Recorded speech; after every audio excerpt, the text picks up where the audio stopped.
Okay okay okay, पहले silent हो जाओ। हाँ, सेंटेंस रीअरेंजमेंट।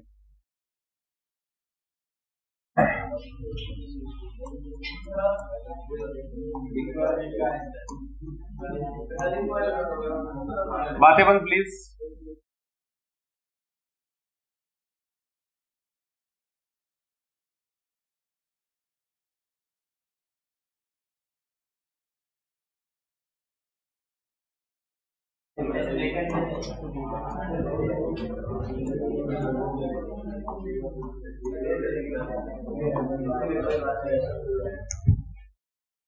देखो, इस टॉपिक के कई नाम है ना, जैसे ईश्वर के अनेक रूप है, वैसे इस टॉपिक है।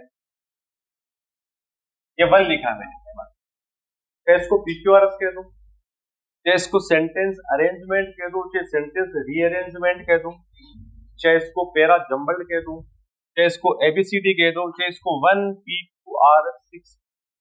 सबसे पहले तो इसको क्लियर कर देता हूँ, ये आपके नहीं आएगा एयरपोर्ट में, SSC में आता है, CGL वगैरह के पेपर, बैंक PO में आता है। क्यों है ये? क्योंकि PQRS में एक्स्ट्रा क्या लगा, एक और 6। ये बहुत लंबे सेंटेंस होते हैं जो PQRS में पूरे नहीं होते। तो एक PQRS है, हालांकि एरर यही होता है, इसी को अरेंज करना होता है, लेकिन एक और 6 अपनी जगह। अब बीच वाला मामला सेट करना होता है, ये थोड़ा एडवांस पार्ट है जो आपके एयरपोर्ट्स के एग्जाम में आ सकते, इसको अपन नहीं पढ़ेंगे। बाकी चाहे इसको PQRS कह दूं, चाहे इसको सेंटेंस अरेंजमेंट कह दूं, चाहे रीअरेंजमेंट कह दूं, पैराजम्बल्ड कह दूं, आपके सामने एक वाक्य आएगा बिखरा हुआ सा। बिखरा हुआ का मतलब है एक वाक्य को 4 भागों में डिवाइडेड है, तो इसको हमें अरेंज करना होता है, इसको कहते हैं अपन पैराजम्बल्ड। जम्बल्ड क्यों कहा गया? क्योंकि जो सेंटेंस है वो जम्बल्ड हो गया है। जम्बल्ड का मतलब है शब्द तो पूरे हैं, शब्दों का एरर नहीं है, टेंस भी सही है, ये ध्यान रखना, ये एरर डिटेक्शन नहीं है। एरर डिटेक्शन में क्या होता है? डिटेक्ट का मतलब पकड़ना, निकालना। हम सेंटेंस में गलती को निकालते हैं, उसको एरर डिटेक्शन कहते हैं। टेंस की गलती हो गई, वर्ब की गलती होगी, गलती होगी। PQRS में ऐसा नहीं होता है। PQRS में हमारे सामने कोई भी एग्जांपल होता है तो 4 भागों में बांटा गया है और सेंटेंस ग्रामेटिकली पूरा करेक्ट है। हमें तो ये देखना है कि ये जो लिखे हुए 4 पार्ट हैं क्या वो सही है या वो गलत है। फॉर एग्जाम्पल, आपको यहां से जाना है जयपुर, ठीक है, जयपुर का मान लो एक ही रास्ता है फॉर एग्जाम्पल, और यहाँ से आप सबसे पहले या जैसे अजमेर जाना एक ही रास्ता, पहले परबतसर, उसके बाद किशनगढ़, उसके बाद कोई और का नाम बताओ या गांव का नाम बताओ, जो भी आप बोल रहे हो, और फिर उसके बाद में अजमेर। अब मैं कहता हूँ आपको अजमेर जाना, तो आप एक काम करो, यहाँ से किशनगढ़ जाओ, किशनगढ़ से परबतसर आओ। आप बोले ये क्या है, पहले किशनगढ़ क्यों जाऊं और फिर परबतसर वापस आऊं, ये रूट तो ऊपर नीचे हो गया सारा। इसी को अपन पैराजम्बल्ड कहते हैं कि सेंटेंस में शब्द पूरे, ग्रामर का एरर नहीं है, कहीं कोई एरर नहीं है, खाली उनको रखने का एरर है। किसी भी भाषा में रूल होता है शब्दों की एक बनावट, एक फिक्स तरीके से। अगर वो बनावट ऊपर नीचे तो सेंटेंस गलत होगी। जैसे मैंने कहा मैंने ताजी भैंस का दूध पिया, या मैंने भैंस का ताजा दूध पिया, कौन सा सही है? मेरे पापा ने मेरे लिए कुंवारी लड़की देखी और मेरे कुंवारे पापा ने मेरे लिए लड़की देखी। शब्द तो वही है, दोनों में इक्वल है कि नहीं है? दोनों में शब्द ऊपर नीचे हो रहे हैं लेकिन वर्डिंग्स पूरे। तो भैंस का ताजा दूध या ताजी भैंस का दूध, तो वर्ड तो वही है लेकिन हमने उनको ऊपर नीचे कर दिया, हमने सेंटेंस को क्या कर दिया, जम्बल्ड कर दिया। या कुछ आसान एग्जांपल समझने के लिए कि अब आपने उसको ठीक करना है, तो बस ये हमारा पैराजम्बल्ड कहलाता है। क्लियर हुआ? रूल की अगर मैं बात करूं, ये आधे घंटे की क्लास है, कोई लंबा चौड़ा मैटर नहीं, ठीक है ना। ये प्रैक्टिस का पार्ट है, मैं शीट भेज दूंगा आपको, आपके पास अगर यहाँ ऑलरेडी नहीं है तो। और NDA के पेपर में आपको दिलवा दूंगा, ऑफलाइन भी मिलते हैं, बड़े आराम से इंटरनेट पे मिल जाएंगे। आप इस एकमात्र 2 रूल से NDA का पेपर आप 80% सोल्व कर लो। NDA से तो बड़ा है नहीं आपका एयरफोर्स, इक्वल है बिल्कुल, NDA और एयरफोर्स इक्वल चलता है पूरा। NDA का पेपर आप पिछले साल को उठा के देखो, 10 क्वेश्चन NDA में यही आते हैं, ठीक है ना। और इन मेरे 2-3 रूल के साथ ये पूरा का पूरा कॉन्सेप्ट क्लियर होता है। चलो, रूल क्या कहता है कि हमें सबसे पहले किसी भी वाक्य में, कोई भी वाक्य की जो शुरुआत होती है वो हमेशा सब्जेक्ट से होती है। सबको पता है कि हमारा सबसे पहला जो काम होता है वो सब्जेक्ट होता है, यानी कि हमारे सेंटेंस की शुरुआत सब्जेक्ट से चाहिए। अगर हमारे सेंटेंस की शुरुआत सब्जेक्ट से, इसका मतलब वही पे एरर है, हमें उसको एडजस्ट करना होता है। अब एडजस्ट करने के लिए क्या होता है कि ऑप्शन दिए हुए होते हैं। मान लो 4 पार्ट ऐसे लिखे, अब आपको 4 जो ऑप्शन मिलेंगे, ए में लिखा हुआ है क्या PQRS लिखा हुआ सही है, बी में लिखा हुआ है क्या QPRS है, ये कहता है क्या ये RSQP है, तो डी ये कहता है क्या ये SR है। ऐसे आपको ऑप्शन है ना। तो आपके सामने जो क्वेश्चन निकल कर आया है, अब आपको देखना कि सबसे पहले क्या है। आपने पूरे क्वेश्चन को पढ़ा तो आपको लगा यार सब्जेक्ट तो ये है मेरा आर है, सब्जेक्ट तो मेरा आर है, आपने इसको 1 नंबर दिया, और फिर यहाँ आर वाला ऑप्शन है, कौन सा ऑप्शन मेरा आर से शुरू हो रहा है, एक ही हो रहा है, तो 99% यही आपको यहाँ करेंगे। PQRS 10 सेकंड का खेल रखा है, 10 सेकंड में आप आंसर निकाल लेते हो, और लगभग एनडी में भी आने वाले 50% सुपर क्वेश्चन में खाली सब्जेक्ट ही देते। आपको सब्जेक्ट पहचानना, चारों ऑप्शन में कहा है, जो ऑप्शन दिया गया वो करेक्ट है। 50% जो बाकी है उनमें आर एक से ज्यादा ऑप्शन में, तो फिर हमें थोड़ा आगे बढ़ना होगा। क्या 2 ऑप्शन से तो आगे जाना ही नहीं, हार्डली 2 रहेगा, इससे तो जाना ही नहीं आप। चलो, सब्जेक्ट की पहचान आपको करनी आती है। सब्जेक्ट या तो कोई नाउन है या प्रोनाउन, सामान्यतः लगभग हर वाक्य में सब्जेक्ट नाउन या प्रोनाउन होता है, कुछ वाक्यों में वो अलग भी होता है अगर सेंटेंस थोड़ा टफ है या मुश्किल है। तो नाउन आप लोग जानते हैं, प्रॉपर नाउन हो सकता है, कॉमन नाउन हो सकता है, कलेक्टिव नाउन हो सकता है, प्रोनाउन ही शी इट हो सकता है। एक से ज्यादा नाउन या प्रोनाउन है तो देखना पड़ता है कि लीड पे कौन, के अकॉर्डिंग हमें उसको एडजस्ट करना होता है। तो नाउन या प्रोनाउन को देखिए आपने सब्जेक्ट 1 नंबर पर, चलो ये 1 नंबर का पार्ट है। 2 नंबर पे हम क्या लेंगे, 1 नंबर पे हमें क्या लेना, सब्जेक्ट, और 2 नंबर पे रहेगा हमारा एट्रीब्यूट।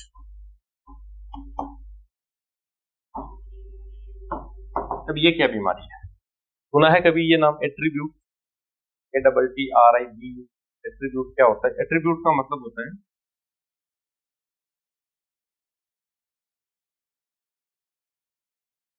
सब्जेक्ट की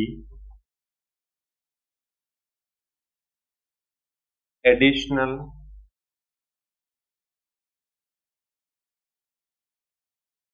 इंफॉर्मेशन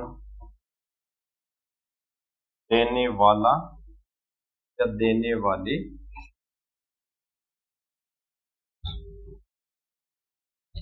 सब्जेक्ट की एडिशनल इंफॉर्मेशन देने वाला या देने वाला। जब कोई ऐसा शब्द एक हो सकता है, ऐसे शब्द एक से ज्यादा हो सकते हैं जो सब्जेक्ट के बारे में और हमें डिटेल्स, तो इंग्लिश ग्रामर में कहते हैं एट्रीब्यूट। आपको एट्रीब्यूट वर्ड याद नहीं है, प्रॉब्लम एग्जांपल होगा, आपको पता चल जाएगा ये इसकी एडिशन, उसको अपन कहां पे रखेंगे, यानी सब्जेक्ट के तुरंत बाद उसका प्रयोग है। तो अगर सेंटेंस में एट्रीब्यूट दिया गया है तो फिर आपको उन 4 ऑप्शंस में से एट्रीब्यूट को भी देखना पड़ेगा, वो जिस ऑप्शन में है वही आपका करेक्ट ऑप्शन। तीसरी चीज और अंतिम, कई बार आपको वाक्यों में एट्रीब्यूट, ऐसा जरूरी नहीं कि इंफॉर्मेशन को दे रहा है नहीं, तो आपको एक अगली चीज नजर आएगी, पार्ट सी,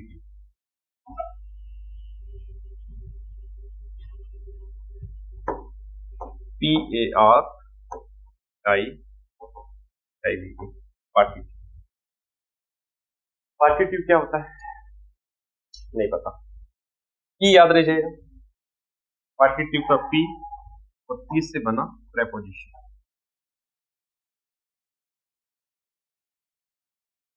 क्या बना, प्रेपोजिशन, पार्टिटिव या प्रेपोजिशन, यानी प्रेपोजिशन के साथ दिया गया शब्द, प्रेपोजिशन या प्रेपोजिशन के साथ,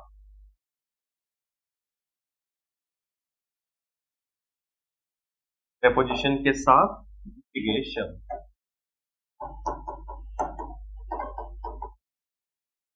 बस इतना सा खेल, पहले इसको लिखो और अच्छे से समझते हैं और एग्जाम्पल लेते हैं, तब क्लियर होगा कॉन्सेप्ट।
यस, बढ़िया आगे। चलो, ये छोटे छोटे रूल्स हुए कि हमें सबसे पहले सब्जेक्ट लेना होगा, उसके बाद अगर एट्रीब्यूट दिया गया सेंटेंस में तो उसको हमें 2 नंबर पे रखना है, और अगर एट्रीब्यूट पार्ट हमें नजर नहीं आता है तो फिर हम डायरेक्ट पार्ट टू कहेंगे। आपका एयरफोर्स का और एनडीए का पेपर इन 2-3 चीजों पे सॉल्व हो जाएगा, है ना। एयरफोर्स और एनडीए, आप पिछले 5 साल के पेपर एनडीए के उठा के देख लेना, प्रैक्टिस कर लेना, इसी के ऊपर सारा आपका बेस्ट। पढ़ते हैं आगे।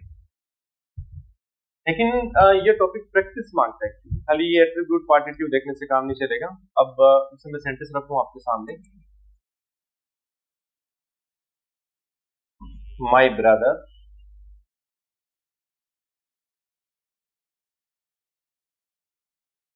मोहन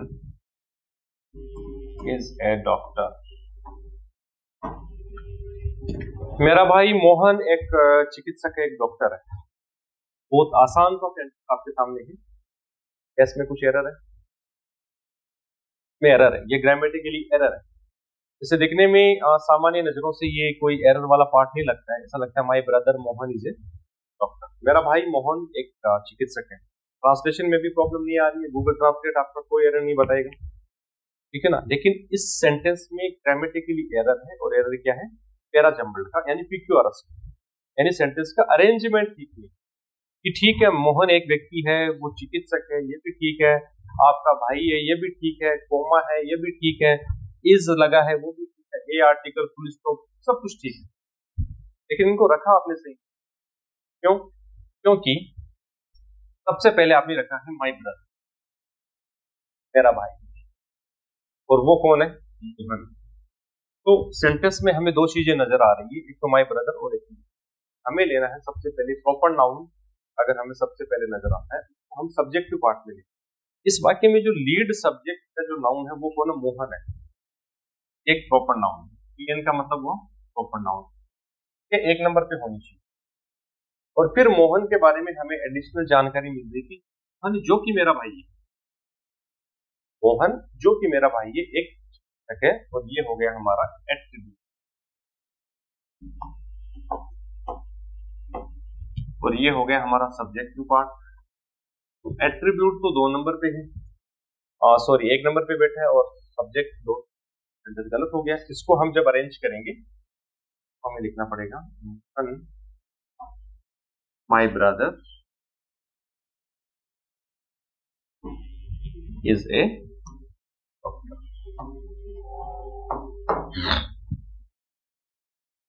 तो ये आपको ऑप्शन में नजर आएगा, इस तरीके से आपके सामने लिखा होगा कि my brother Mohan is a doctor, तो Mohan my brother is a doctor. तो ऐसा कोई भी सेंटेंस जिसमें लीड सब्जेक्ट हो सकता है, इसको अपन करेक्ट करेंगे। हट जाओ भाई, इसको ऐसे ही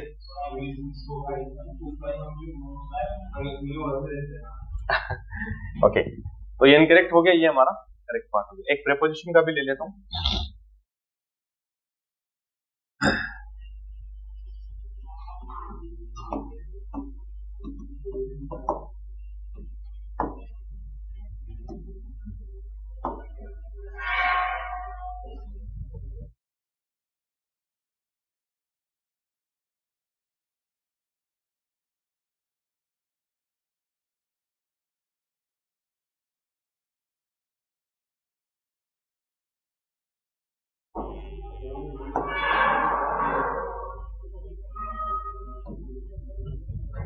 The principal of our college has delivered a, बताओ कोई एरर है?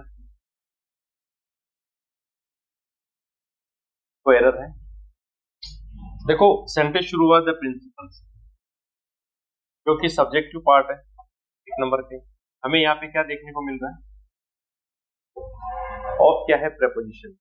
30 से एक वर्ड मैंने आपको बताया था अभी आपको, पार्टिसिपल, ठीक है? ये प्रेपोजिशन है, और प्रेपोजिशन आगे जो पार्ट दिया गया है इसको अपन कहते हैं पार्टिसिपल। पार्टिसिपल। अब आर कॉलेज की अलग अलग डेफिनेशन भी है, एक नाउन है आर, एक पजेसिव है, पजेशन है, ठीक है ना? ये पजेसिव एडजेक्टिव हो गया आर, और आर कॉलेज में अगर पूरा कहूं, पूरा जो वर्ड हुआ, दोनों शब्द जो मिलकर हुए वो एक नया शब्द बनाते उसको कहते हैं पार्टिसिपल। तो ये थोड़ा ज्यादा इंपॉर्टेंट है आपको एनडी के पेपर में, लगभग सारे पेपर मेरे सोल्व करवाए गए क्लासेस में, तो एनडी के पेपर में आपको ये एग्जांपल लगभग देखिए, आपको सब्जेक्ट के बाद मिल रहा है हमारा वहां पे पार्टिसिपल। तीसरी चीज हो सके एक आध क्वेश्चन आपको तंग करे वहां पर, तो वो हमें वर्ब की तरफ भी जाना होगा।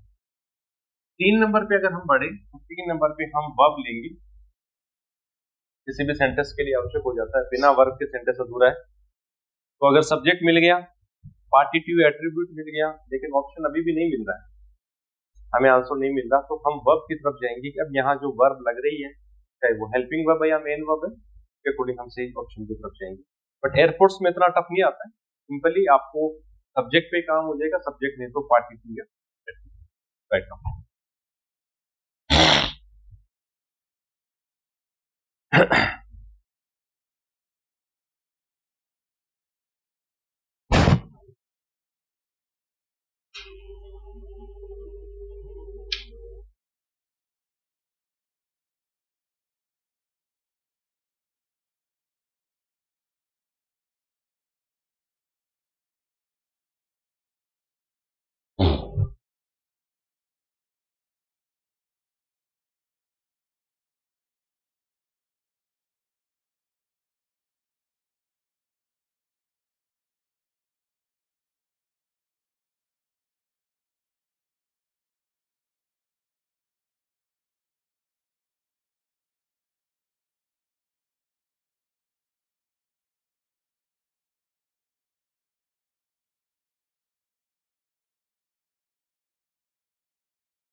बातें नहीं प्लीज।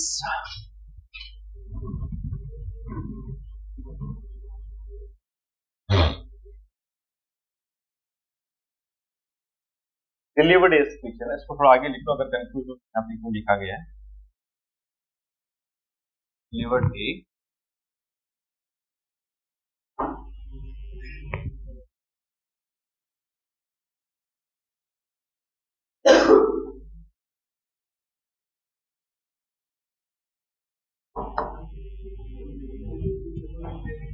preposition।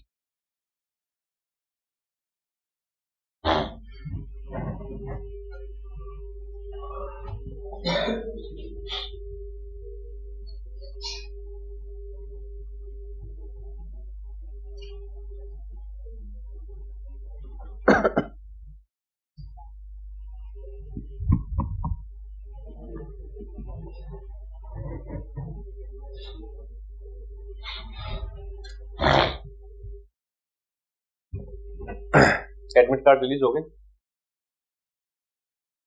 एक वीक पहले हो जाएंगे। तो 17 से क्या एग्जाम? 17 ऑफ मार्च टू 17 से लेकर कब तक है? एक वीक चलते हैं लगभग।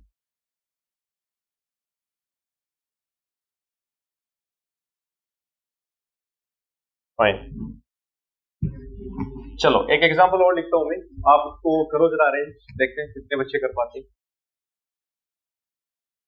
आपस में अगर हेल्प ली तो बेकार है, लिखा तो बेकार है, शेयर किया तो बेकार है। बिल्कुल ऑनेस्टली पहले तो क्वेश्चन को लिखो, फिर उसको खुद सॉल्व करने की कोशिश करो।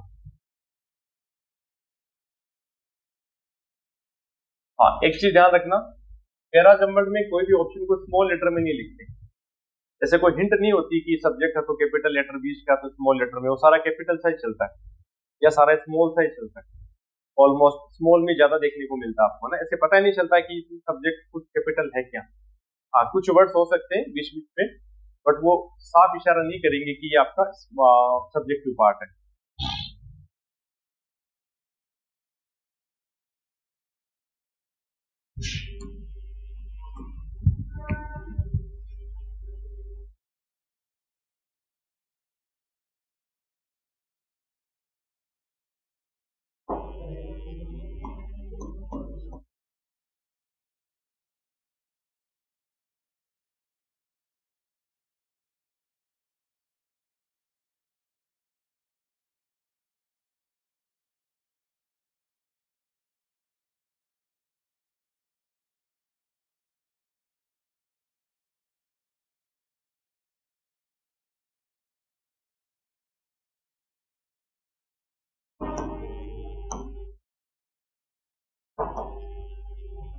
कोई फुल स्टॉप वगैरह कहीं नहीं है, ध्यान रखना।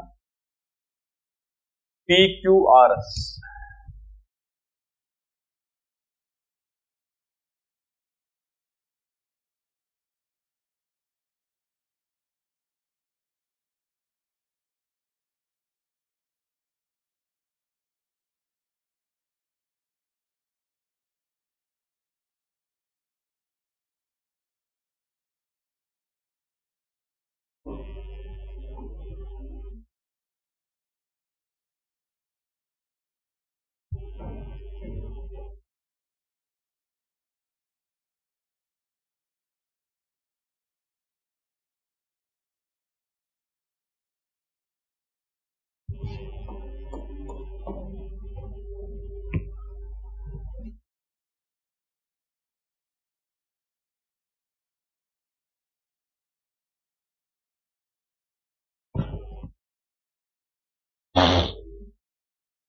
पूछना नहीं है, बताना भी। बताने वाला सबसे बड़ा दुश्मन।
हो गया सोल्व?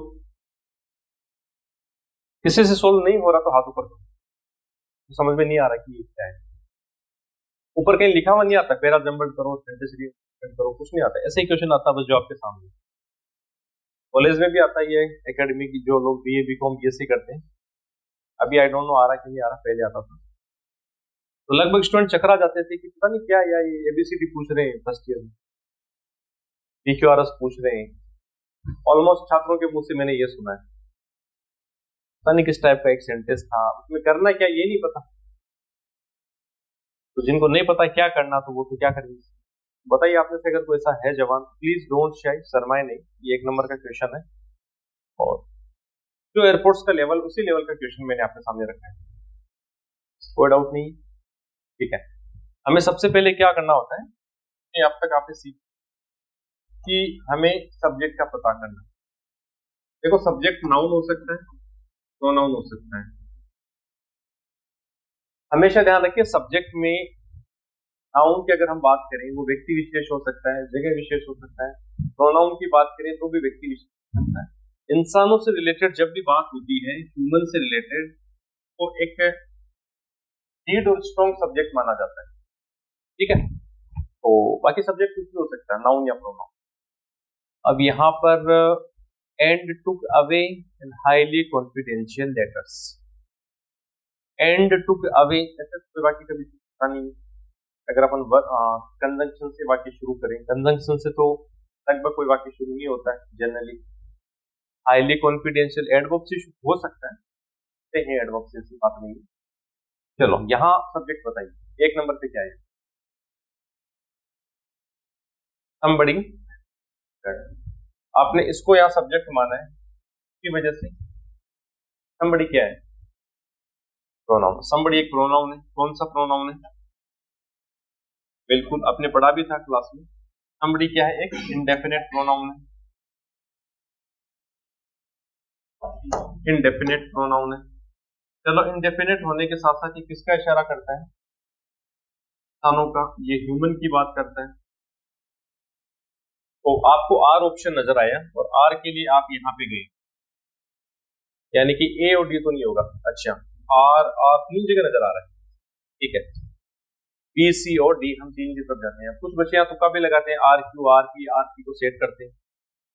और आप आगे रूल के अकॉर्डिंग भी बढ़ सकते हो।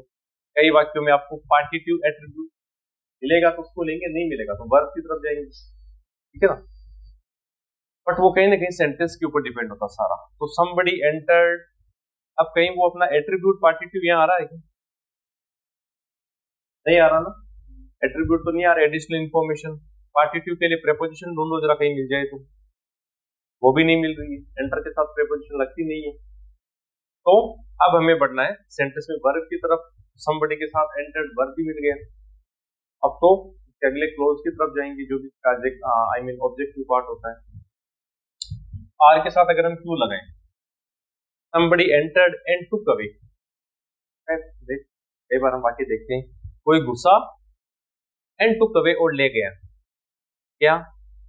फिर रस पे जाते हैं, हाईली कॉन्फिडेंशियल लेटर, कुछ जरूरी कागजात, द रूम। ये क्या हो गया लास्ट, है ना?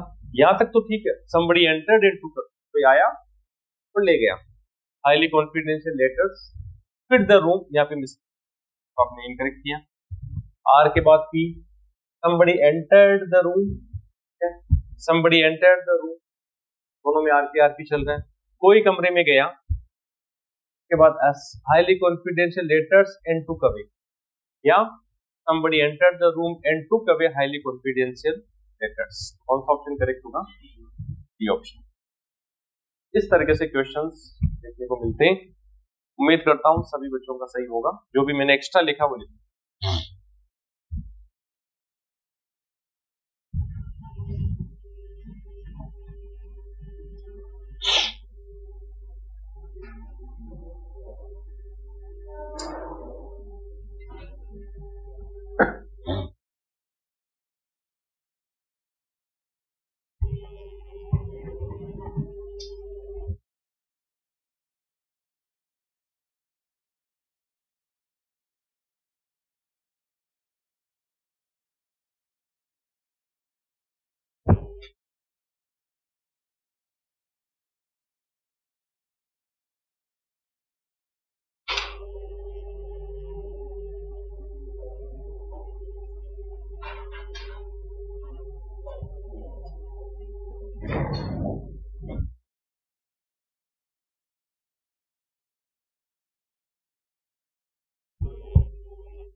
इसकी शीट में भेज दूंगा, उसको आप लोग सोल्व करें आराम से और अपन डिस्कस भी कर लेंगे। कहीं अगर प्रॉब्लम आई आपको, ये इसका PQRS का पार्ट होता है। ये टॉपिक बस प्रैक्टिस का है और कुछ नहीं। रूल इसमें इतने ही है, कोई रूल नहीं है, बस ये स्ट्रक्चर के रूल है खाली। बताओ अगला टॉपिक कौन सा लेना चाहोगे? नरेशन। Question take. देखो नरेशन में, हाँ ठीक है, होता है टाइम 10-15 मिनट है। नरेशन की सीट भेजी क्या मैंने? नरेशन की सीट वगैरह मिली क्या आपको? नरेशन बिल्कुल जीरो से पढ़ना चाहोगे या खाली?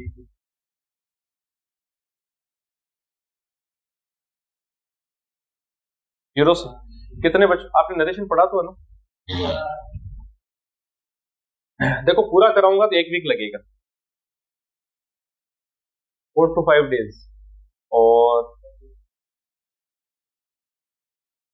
शॉर्ट में वो नहीं होगा, क्योंकि अगर आपको रूल नहीं कहीं लिखा हुआ नरेशन मुझे दिखा सकते हैं जिन्होंने नरेशन पढ़ा है, ताकि मुझे आइडिया हो आपने कितना पढ़ा है। एक एक रूल लिखाऊंगा तो सेंटेंस की पहचान, स्ट्रक्चर वगैरह में भी।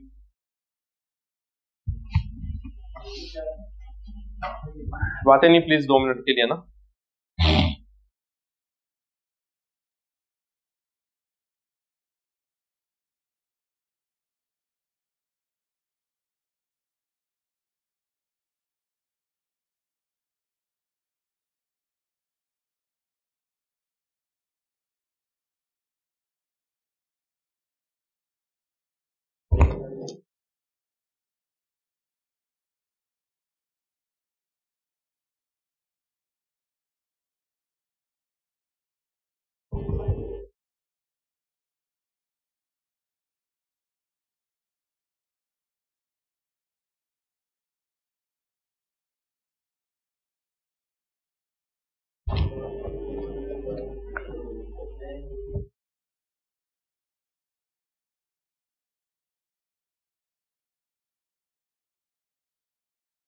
देखो सबसे पहले जो वाक्य आते हैं ना,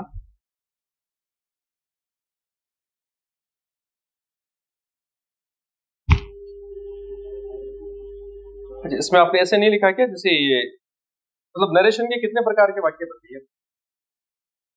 सबसे पहले वाक्यों को क्या कहते हैं? सबसे पहले जो वाक्य होते हैं ना, सिंपल सेंटेंस जो होते हैं, ठीक है। सिंपल सेंटेंस जो होता है उसके बाद में इंटरोगेटिव बनता है, मान लो ऑब्जेक्टिव भी बनता है, इंटरोगेटिव बनता है, एक्सक्लेमेटर बनते हैं,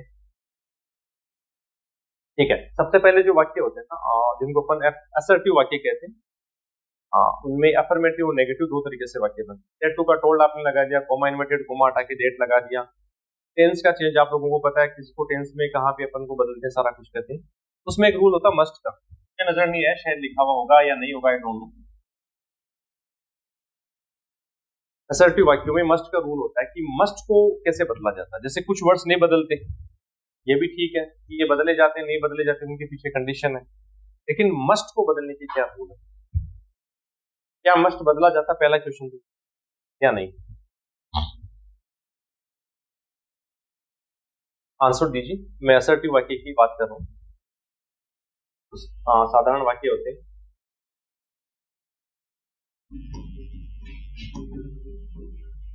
देखो मस्ट जो है ना,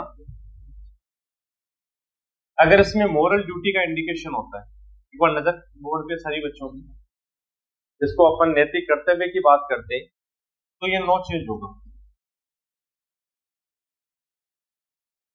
ठीक है ना। तो इसमें नो चेंज होता है, इसमें कोई हमें बदलाव करने की आवश्यकता नहीं, भले ही रिपोर्टिंग स्पीच का कोई भी टेंस, हम ये कहते हैं कि रिपोर्टिंग स्पीच का टेंस अगर पास्ट होता है तो ही वहां पर बदला जाता है। रिपोर्टिंग स्पीच का टेंस, ये रिपोर्टिंग स्पीच और ये रिपोर्टेड स्पीच, ये तो पता ही आपको। कॉमा इन्वर्टेड कॉमा की इस तरफ वाला जो पार्ट है, दाया जो पार्ट है, लेफ्ट वाला पार्ट है, वो रिपोर्टिंग है, और उधर वाला रिपोर्टेड स्पीच है। और यहाँ पे जो सेड, सेड टू या सेड टू होता है, वो क्या होती है? Reporting verb. बाकी सेंटेंस की पहचान हम उसके टेंस से भी करते हैं और उसकी प्रवृत्ति या प्रकृति से भी करते हैं, जो किस प्रकार का सेंटेंस है। असर्टिव सेंटेंस मान लो कुछ ऐसा होता है, मैं डायरेक्ट को नहीं लिखता हूँ,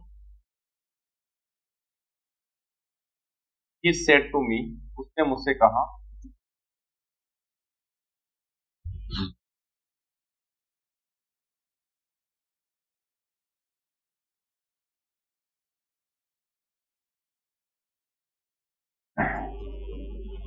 he said to me, you must या we must obey elders.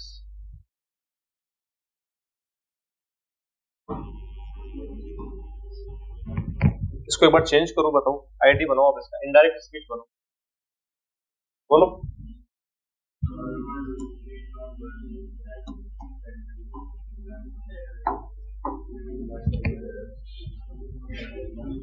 You को चेंज करना है क्या? प्रोनाउन तो चेंज करो ना, कहाँ प्रॉब्लम है? सेकंड पर्सन किसके अनुसार जाएगा? सेकंड पर्सन किसके अनुसार जाता है? फर्स्ट पर्सन होता तो अगर मैं यहां भी लिखता तो क्यों?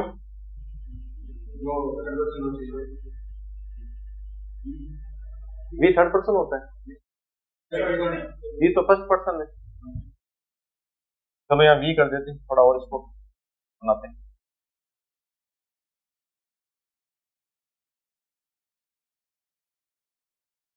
भी, आप बताओ कि कौन सा पर्सन है? आई से तो वी बना है, आई कौन सा पर्सन है? फर्स्ट है, तो वी भी क्या हुआ? फर्स्ट है। फर्स्ट पर्सन किसके अनुसार जाएगा? सब्जेक्ट के अनुसार जाएगा। मैं यहाँ पे क्या लिखूं?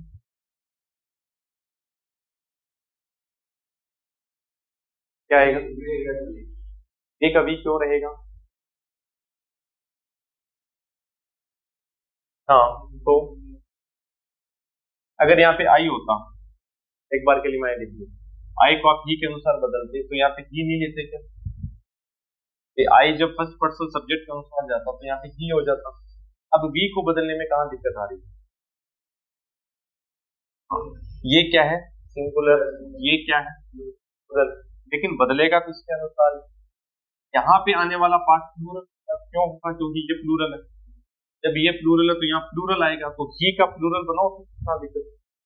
ही का प्लूरल क्या होता है? इंसानों का प्लूरल क्या होता है? वहां पे लड़के खड़े, एक लड़का ही, मैंने कहा वो, ए, क्या कहेंगे? दे। इंसानों का प्लूरल क्या हो गया यहाँ पर? बस इतनी सी बात है। ये प्लूरल है तो इसको अनुसार यहाँ से उठा के यहाँ पे क्या हमें दे बनाना पड़ेगा। They must obey elders as it is पूरा आ जाएगा, मान comma and double inverted comma हट गई। यानी मस्ट को कब नहीं बदलना है? जब इसमें नैतिक कर्तव्य की बात, लेकिन मस्ट को बदला जाता है जब सामान्य स्ट्रक्चर, फॉर्मल स्टेटमेंट।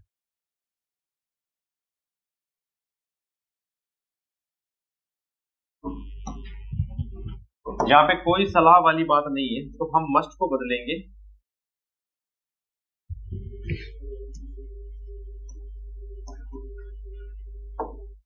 हैव या has to, had to, will या शैल, हैव टू। यानी मस्ट हैव टू या हैज टू में बदला जाएगा सब्जेक्ट के अनुसार, वहां पर मस्ट हैड टू में बदला जाएगा, और मस्ट को विल या शैल हैव टू में बदलेंगे। कब बदलेंगे? जब हमें सेंटेंस में जो टेंस नजर आ रहा है, अगर वो प्रेजेंट है तो हैव टू हैज टू आएगा, अगर पास्ट है हैड टू आएगा, और अगर फ्यूचर है तो विल हैव टू आएगा। टेंस का पता कैसे चलता है? जब हम इस रिपोर्टिंग वर्ब को देखते हैं, हम इसको देख के पता लगाते हैं कि सेड टू कौन सा टेंस? पास्ट है। सेड टू होता तो प्रेजेंट है, विल से टू होता तो लगभग इस प्रकार के सेंटेंसेस में प्रेजेंट का क्वेश्चन सबसे ज्यादा पूछा जाता है। पास्ट का भी कई बार आया हुआ है। एक एग्जांपल में ले लेता हूं डायरेक्ट स्पीच का। ही सेज टू मी, वह मुझसे कहता है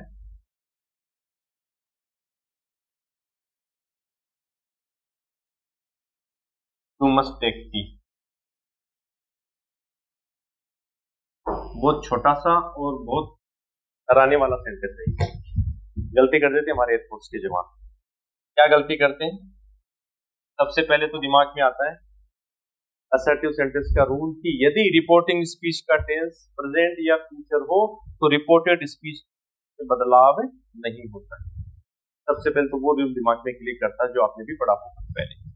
फिर दूसरा कि चलो ये प्रेजेंट है तो प्रेजेंट पड़ा है, मस्ट है तो बदला नहीं जाता। फिर ये वाला रूल मोरल ड्यूटी वाला, ये कोई मोरल ड्यूटी नहीं है। यू मस्ट टेक टी, यार चाय पी लेनी चाहिए। बढ़िया चाय पी लो, इसको ये कोई मॉरल ड्यूटी थोड़ी है। यू मस्ट गो नाउ, तुम्हें जाना चाहिए, यू मस्ट टेक फूड, तुम खाना खा लो, ये तीन स्टेटमेंट है। खाना खा लो, चाय पी लो, सो जाओ, चले तो सम्मान करो, बड़ों का आदर करो, देश की रक्षा करो, ये ड्यूटी वाली बातें होती है। ये नॉर्मल स्टेटमेंट, इसका आईडी बनाओ कि एस टू का क्या बनेगा, एल्स मी, यहाँ तक कोई दिक्कत नहीं है, देर तक कोई दिक्कत नहीं है, ठीक है ना। टू को किसके अनुसार चेंज करेंगे, ए का यहाँ पे क्या बनेगा, आई, ठीक है। अब ये टेंस कौन सा है, प्रेजेंट टेंस है। अब मस्ट को हमें किसमें चेंज करना है, अब आई के साथ हैव लगेगा कि has, I have to, must को चेंज करो, बाकी छेड़खानी ना करो। एक सेंटेंस में एक ही जगह बदलाव होता है, तो बार बार हम हर वर्ड को नहीं बदलते। आई हैव टू टेक, आया समझ लो। अगर यहाँ पे सेड टू होता क्या करते, हेड टू कर देते। अगर यहाँ सेज की जगह सेड होता तो यहाँ पे क्या कर देते, हेड टू कर देते। तो ये मस्ट का रूल है जो हम नरेशन में असर्टिव सेंटेंसेस में पढ़ते हैं। मुझे नजर नहीं आया तो मैंने आपको बताया।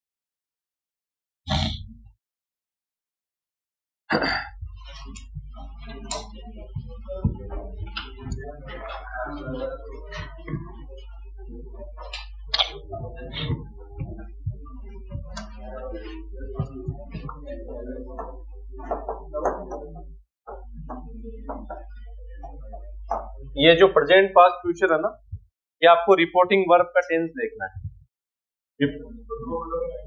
हाँ, अब शुरू कर दिया तो पढ़ लेंगे। आपने कहा नरेशन, तो मैंने नरेशन शुरू की। बोलो आप तो आराम से, भी भांगड़ा करना की कथा करना है, क्या करना ना। जो टॉपिक आपको लग रहा है कि अनफेमिलियर है या जो प्रॉब्लमेटिक है वही हमने का आपने कहा उसको ले लिया, अब उसकी प्रैक्टिस करो आप लोग।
इस पे हैड टू और विल हैव टू के सेंटेंस भी आप देखना, प्रैक्टिस करना। शीट का कंफर्म करो, भेजी कि नहीं भेजी, नहीं भेजी अभी तक नरेशन की। हाँ, उस शीट को मैं भेजता हूँ, उसको भी आप सोल्व करें, काफी कुछ आइडिया होगा आपको कि इस टाइप का है, पिछली शीट में भी था, तो हो सके वो दोबारा से मिस टाइप हो, तो डरना मत, जहां भी डाउट लगे मुझसे पूछ लेना। एरर बेस्ड नहीं है वो, डायरेक्ट टू इनडायरेक्ट बना हुआ है दूसरी वाली। हाँ, ऑप्शन नहीं है डायरेक्ट डायरेक्ट, आपको पढ़ना खाली। डायरेक्ट हुआ इनडायरेक्ट हुआ, उसका सही बना हुआ है। इसमें 80% वाक्य बिल्कुल करेक्ट है, 20% में गलतियां, वो गलतियां आपको ठीक करनी है। आप खुद इसको सोल्व करेंगे। समझ पा रहे हो? एक तरफ डायरेक्ट लिखा है, मैं देखता हूं, और एक तरफ इनडायरेक्ट लिखा है। ये डायरेक्ट है, ये इसका इनडायरेक्ट है। आप देखोगे समझ जाओगे, हाँ ये इस प्रकार का सेंटेंस है, करेक्ट करेक्ट करेक्ट सारा भी। अगर 100 सेंटेंस है, उनमें 80 बिल्कुल सही बने हुए, डायरेक्ट का इनडायरेक्ट बिल्कुल सही बना हुआ है, 20 में गलतियां कुछ, आपको उन गलतियों को ठीक करना है कि यार ये यहाँ पे ऐसा क्यों आ गया, शेड का टोल्ड कैसे बन गया, खाली शेड का तो टोल्ड बनता ही नहीं।